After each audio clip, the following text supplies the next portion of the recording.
So what can $100 get you these days? Well, for those living on a budget, $100 can go a long way when it comes to food, gas, or paying bills. But what about your cell phone expenses? Between the cost of the device, the monthly cost of a plan, taxes and surcharges, they add up. And on top of that, the headaches that come with signing a contract. For a subsidized phone, is it really worth it? Well, for those of you living on a budget or people that just want to save a buck, I might have the answer for you. This review's for you.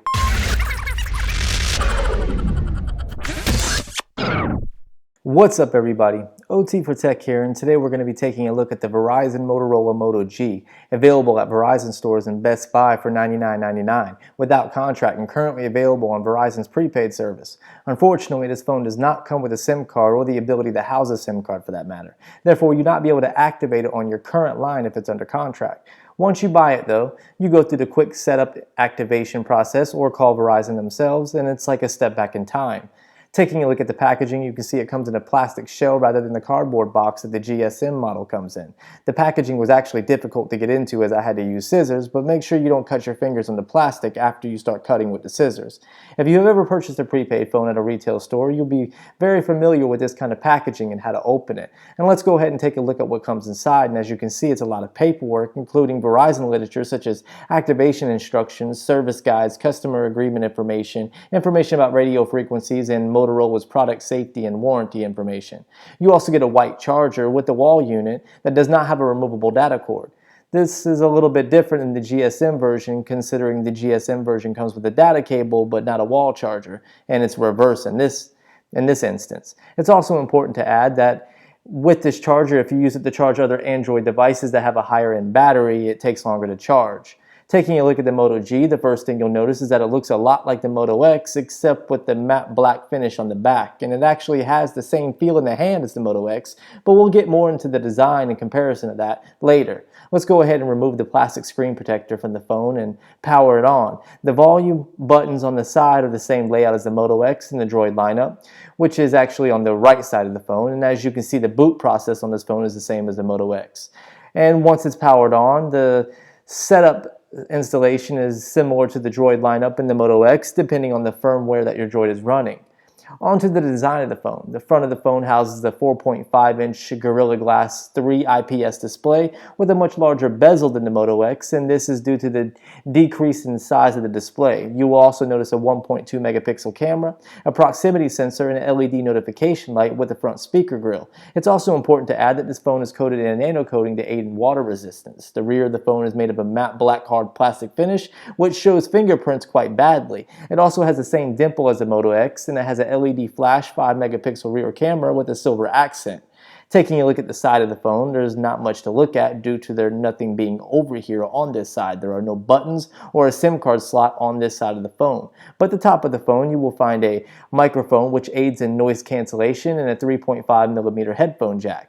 Taking a look at the bottom of the phone, you will notice your micro USB charging port and another microphone used for when making phone calls. And the opposite side of the phone, you will see the power button and volume up and down keys that are actually in a chrome or silver accent to match the same accent around the camera, which is non-customizable. The buttons on the Moto G are designed different than the Moto X. As you can see here from the shots, that the Moto G's buttons stick out a bit further than the Moto X, which are actually more flush with the casing. The layout on the front is different as well, such as the size of the speaker grill, camera placement, proximity sensor, and the fact that the Moto G does come with an LED notification light that works without having to have root access. Taking a quick glimpse from the side of the two phones, you can see that the Moto G is slightly thicker than the Moto X, which actually carries over to how it feels in the hand. But yet, still in the hand, the Moto G still feels quite nice, and if you've ever used a Moto X, you'll feel right at home because they both have the same length and width with a similar curve. The only noticeable difference is in thickness, slickness, and of course, the back and the weight. Another nice feature about the Moto G is that it comes with a removable back. But before you get excited, this does not mean that you have access to upgradable memory or a removable battery. Its sole purpose is to provide a customization option where you can purchase different back plates on the Motorola website. It clearly states that the battery is non-removable. If you look at the top right, you will see that the Verizon SIM card slot is sealed, as I stated in the beginning, and putting the back plate on is as simple as lining it up and pressing down on the outsides of the case to snap it shut. The phone is running Android 4.3 Jelly Bean, which should be upgraded later this month to KitKat. It features a quad-core 1.2 GHz Snapdragon 400 Cortex-A7 processor with 1 GB of RAM and an Adreno 305 GPU powered by a 2070 mAh battery.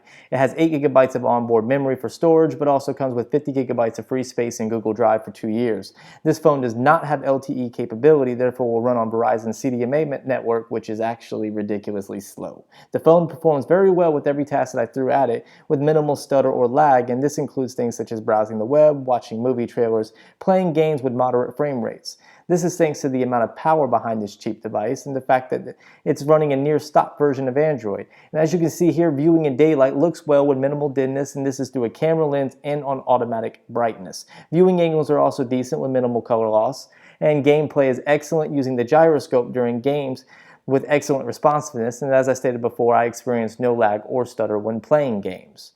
Motorola has tweaked the camera app to add in a few things. Swipe left and you get to your pictures, and if you swipe right, it reveals the camera settings such as HDR, flash, exposure, focus control, slow motion, panorama, aspect ratio, geotagging, and sound. The screen is your viewfinder on this phone, so simply drag your finger along the circle to set your focus and exposure, and once set, you can tap the screen to take a picture. Zooming is done by scrolling up and down on the screen, and I even took some sample images to give you a little taste of how the camera is.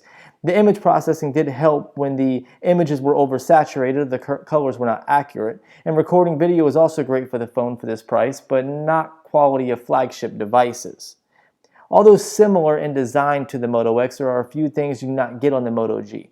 These include touchless control due to the X8 processor, active display due to the lack of an AMOLED display, and the quick camera gesture where you simply shake your wrist a time or two to quickly turn on the camera app. This is due to the lack of the X8 processor as well. I tend to use this feature quite often on my Moto X, but nevertheless you can still access your camera on the Moto G by a simple swipe on the lock screen.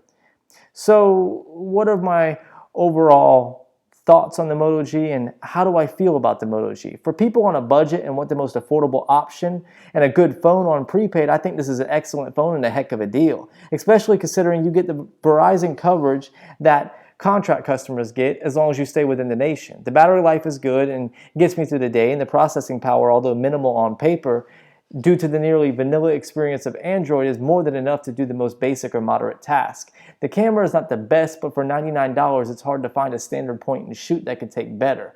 Call quality and speakerphone quality are also quite peaceable, and I've had no problems at all. In fact, when listening to music, I've had to turn it down a time or two due to the intense highs of treble. Well guys, I really do hope you enjoyed my video. Leave me a comment in the section below to let me know what you think. Make sure you hit that like button and subscribe to my channel for a chance to win at my giveaways in the future. Thank you everybody. And follow me on Twitter